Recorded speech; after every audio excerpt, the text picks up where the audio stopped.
If you clicked on this video, you have probably heard of FIRE, Financially Independent Retire Early, and you want to know if it's actually something that you could pull off. The FIRE movement has expanded so much that there are now multiple versions of it, and at least one of them probably fits you closer than you might think. But before you map out your escape plan, there's one version of FIRE that people constantly overlook, and it might be the most realistic path for most people, so stay tuned. Method number one is Lean Fire. This concept is simple. Retire early, but keep your spending extremely low. We're talking under $40,000 a year. For some people, even under $30,000. The idea is to design your life to need less, which means your FIRE number is dramatically smaller than other people's, which is what allows you to retire much earlier. So here's the math. The FIRE movement runs on something called the 4% rule. The idea that if you withdraw 4% of your portfolio each year,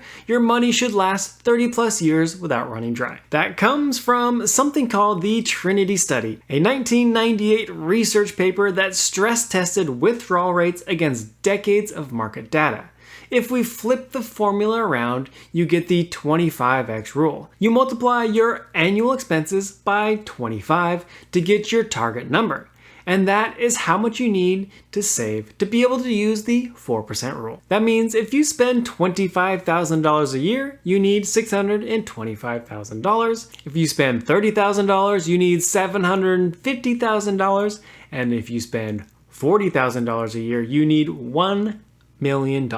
Those are actually achievable numbers for a lot of people, especially compared to the $2 to $3 million that most people think is required for retirement. So the pros for Lean Fire are that you have a lower number, which means you can get to retirement faster. It can shave years off your timeline. It also really forces you to prioritize your spending and find what really brings you joy. So for the cons, there's almost no margin for error. A bad health year, a market downturn early in your retirement, a rent increase, anything can crack your tight budget quickly. You are also living well below the average American household, which means for most people, real lifestyle changes. You're not just skipping lattes here. You're making some big lifetime decisions. And if something goes sideways, going back to work isn't always easy, especially if you've been out of the workforce for a few years or even potentially decades. The bottom line here is if you can design a life that fulfills you on a lean budget, this might be the fastest road to freedom. But if you are barely able to keep this level of frugality going, then you're gonna have a rough time when you get to the retirement stage. Method number two is traditional FIRE. This is the version that most people picture when they hear retire early. You're not super wealthy, you're not scraping by, but you are living very comfortably. The spending target here is usually somewhere between $50,000 to $100,000 per year. You have a nice home, you can take regular vacations, you can eat out without feeling guilty, and you drive a reliable car. You're not counting every dollar here, but you're also not being reckless with your money. You have a plan. The math behind traditional FIRE. If you're spending $50,000 a year, you need $1.25 million. If you're spending $75,000 a year, you need $1.875 million. And if you want to spend $100,000 a year, you need $2.5 million. To hit these numbers, a lot of traditional FIRE people are saving 50% or more of their income, and according to one estimate, if you can save 50% of your salary, that gets you to your FIRE number in approximately 16.5 years, assuming average market return. The pros of traditional FIRE is that it is the most balanced version of FIRE. You're not sacrificing quality of life during your working years, and you're also not sacrificing in retirement.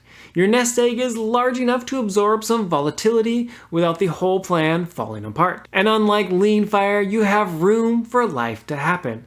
You can take that expensive trip. If you have an unexpected medical bill, no problem, and you can help pay for your kids' tuition. The bad news here is getting to 1.5 to 2.5 million takes time. And depending on your income and starting point, you could be looking at 15 to 20 years of very aggressive saving. That's not quick, and it requires sustained discipline over a long stretch of time. For most middle income earners, this path demands a high savings rate that isn't always realistic, especially with housing costs, student debt, and inflation eating away at our spending power every single year. The bottom line here is traditional fire is the most broadly applicable version of this movement, and if you're willing to do the work over a decade or two, it is a proven path to give you real flexibility in retirement. Method number 3 is Expat Fire. This is the premium version of fire. In Expat Fire, it is early retirement with a fancy lifestyle. The goal isn't just to stop working, it's to stop working and live extremely well. The spending floor here, I like to say, is around $150,000 per year. And many Expat Fire participants are well above that number. We're talking the nice house, the first class travel, the private school, the dinner reservations that require a week's or even a month's notice. Expat Fire is about reaching financial independence without having to shrink your lifestyle to get there. The math here is pretty crazy. If you're spending $150,000 a year, you need $3.75 million. If you want to spend $200,000 a year, you need $5 million. And if you want to spend $250,000 a year, you need $6.25 million. To build these kinds of numbers, Expat Fire people often save 70% or more of their income. Some run side hustles on top of high-paying careers. And according to one estimate, saving 70% of your salary gets you to your fire number in just 8.5 years. But this also assumes that you have an extremely high income to begin with. The pros of Expat Fire are the lifestyle. That's the whole point. Expat Fire just removes the scarcity mindset that haunts so many frugal versions of fire. Your nest egg is large enough to weather bad markets, cover unexpected expenses, and still leave something behind. There's also more flexibility. You can travel for months, you can help out family members, you can pick up new hobbies, go out to eat, and you can do it all without blowing up your plan. Because that is your plan, actually, to live super lavishly. The cons of Expat Fire are the income requirements are extremely high. You generally can't hit that $3 to $6 million mark early in your career without having a really high salary and a significant amount of investing. This is not a path that most average earners can realistically access, at least not on a short timeline. And ironically, people in the income bracket that could actually make Expat Fire work oftentimes have extremely lavish lifestyles that prevent them from saving and investing the required amounts. The bottom line here is Expat Fire is aspirational, and there's nothing wrong with that. If you're a high income earner who's willing to live below your means during your accumulation years, the payoff could be unbelievable. If you're a middle class earner dreaming about Expat Fire, you may want to shift your eyes towards traditional fire, unless you can find a way to really up your salary. Method number 4 is Coast Fire. Coast Fire is one of the most misunderstood versions of the whole movement. And here is how it works. You save aggressively early on, get your investments to a certain threshold, and then you either stop actively saving or reduce your saving and investing so you can live a little more lavishly now. Then you just sit back and let compound interest do the heavy lifting, and you just coast into traditional retirement age. In the meantime, you only need to earn enough to cover your current living expenses. To calculate your Coast Fire number, you need to figure out how much your investment needs to be today to grow to your eventual fire number by traditional retirement age. So here's an example. If you want $2 million by the age of 65 and you're 35 years old today, we assume a 7% annual growth, which takes inflation into account. That would mean we would need roughly $265,000 invested right now to be able to coast there with zero additional contributions. If you're curious about calculating your Coast Fire number, I will link a calculator in the description below. So the pros of Coast Fire is it gives you breathing room now without giving up on your future. Once you hit your Coast Fire number, the pressure of hitting a savings rate just comes off. You could take a lower paying job as long as it covers your expenses, you could reduce your hours, you could start a side project, or just stop living on a tight budget and spend a little bit more. This one is particularly appealing for people who find out that their current high paying job is no longer their true passion. They can take another lower paying job that they are way more passionate about without having to worry about saving for retirement. As long as they can still pay their current bills, then they are set. The cons of Coast Fire is that you still have to work. potentially for a long time. Coast Fire doesn't mean retire early. It just means you're set up for retirement and you can spend all the money you make now on your current lifestyle. For someone who is wanting to get out of the workforce entirely in their 30s, 40s, or 50s, this does not solve your problem. It also requires a strong enough early investment base that many people simply don't have. The bottom line here is Coast Fire is underrated.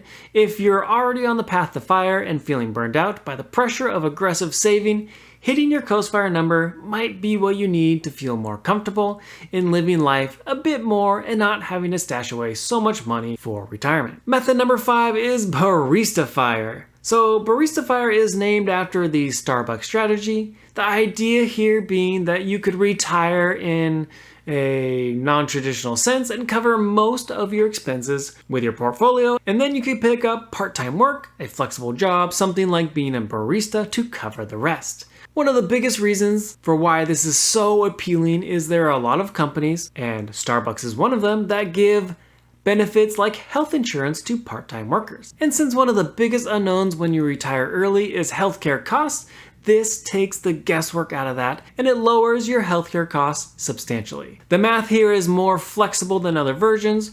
The goal isn't to cover 100% of your expenses from your portfolio, it is to cover a portion of it and let the part-time income fill the gap. If you have annual expenses of $50,000 and your portfolio is covering $40,000 of it, which means you have $1 million, 4% rule, $40,000, then you would need your part-time work to cover the remaining $10,000. In this example, you would only need $1 million to do Barista Fire. If you wanted to do traditional fire, you would need $1.25 million to cover your yearly expenses if you're doing traditional fire. That difference doesn't sound massive, but it could represent 2 to 4 fewer years of aggressive savings, which some people find extremely valuable. So the pros of Barista Fire is it's achievable much faster than traditional fire. You need a smaller nest egg because you're not relying on your portfolio for everything, and the part-time work element also provides some structure and social connection, which psychologically a lot of people actually want and can actually be really good for you. It also reduces the pressure on your portfolio during downturns because you don't necessarily have to pull as much from it during those years as long as you have other income coming in. The cons of Barista Fire is you still have to work. For someone whose entire motivation is escaping their job, Barista Fire might feel like trading one cage for another one. There's also real-world risk. Part-time work isn't always guaranteed, and if work becomes unavailable, you're back to drawing more from your current portfolio than you originally planned. The bottom line here is Barista Fire can genuinely be a smart bridge strategy for people who want out of a high-stress, full-time work environment, but aren't ready or don't have the portfolio to stop entirely. Method number 6 is Expat Fire. The whole premise, instead of grinding towards a bigger number, you move somewhere, your existing money goes dramatically further. This is called geo-arbitrage and the act of using cost of living differences between countries to your financial advantage.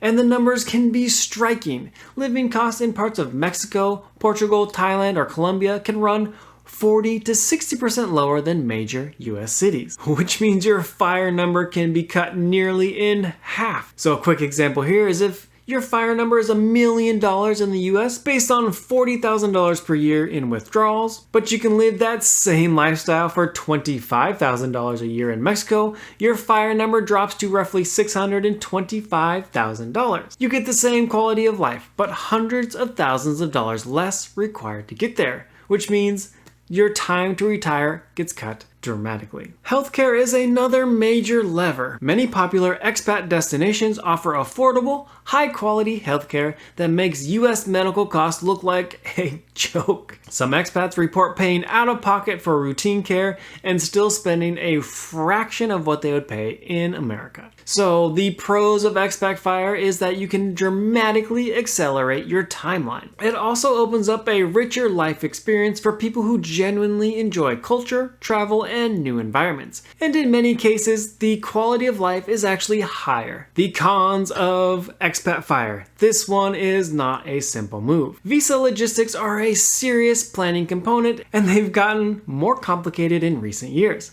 As of 2025, countries like Thailand and Argentina have tightened their restrictions on people living on tourist visas long term. You need to do your research for the countries that interest you and find out what the laws are and what are the requirements for you to live there long term. And then of course there's the personal reality, being far away from family, navigating language barriers, adapting to new systems, and the emotional weight of leaving home is not a small thing. So the bottom line is Expat Fire is compelling for the right person, someone with a portable life and an open mind and an honest appetite for that kind of adventure. But do the visa research, do the tax research, and visit before you commit to moving somewhere.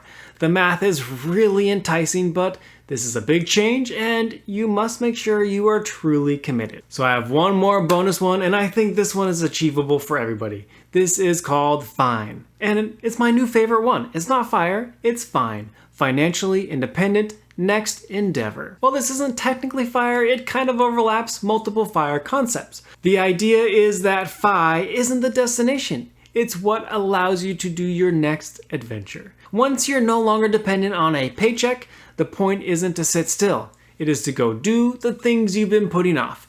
Start the business, write the book, sail somewhere, build something, travel until you visit every place on your bucket list. FINE borrows mechanics from whatever other version of FIRE makes sense for your situation. The math is the same, 25 times your expenses, the 4% withdrawal rate, but the difference is you might not actually be retiring. You could be getting a different job that you always wanted, you could be switching to volunteer work, you could be traveling the world or playing every golf course that you can. That is my goal, to figure out how to travel and golf as much as possible. Without a plan, most early retirees get bored and they are not any happier than they were when they were working their normal 9-to-5 job. Find your joy in life and plan your finances around it and figure out how to just live a fulfilling life. I just love this way of thinking. Use money to make your life better, and if retiring early is truly what you want to do, then plan for it and do it. The pros of FINE. It addresses one of the most under-talked about risks in the FIRE movement,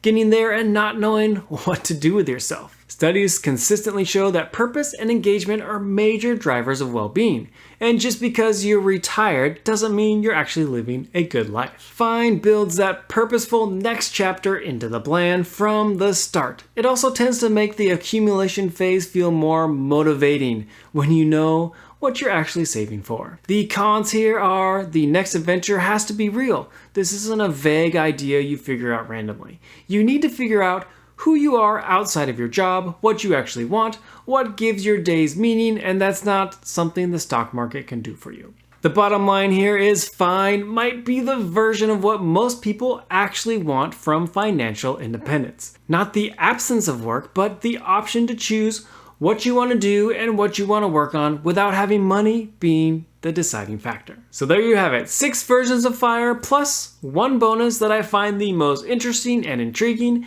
and it is the one I think most people can achieve. Let me know in the comments what your favorite version of FIRE is, and here's the thing, you don't have to follow just one strategy. Most people who get serious about this end up blending a few of them together or altering their strategy over the years. The most important thing you can do is to start investing today and let your money do the hard work for you. Thank you so much for watching, and I'll see you in the next one.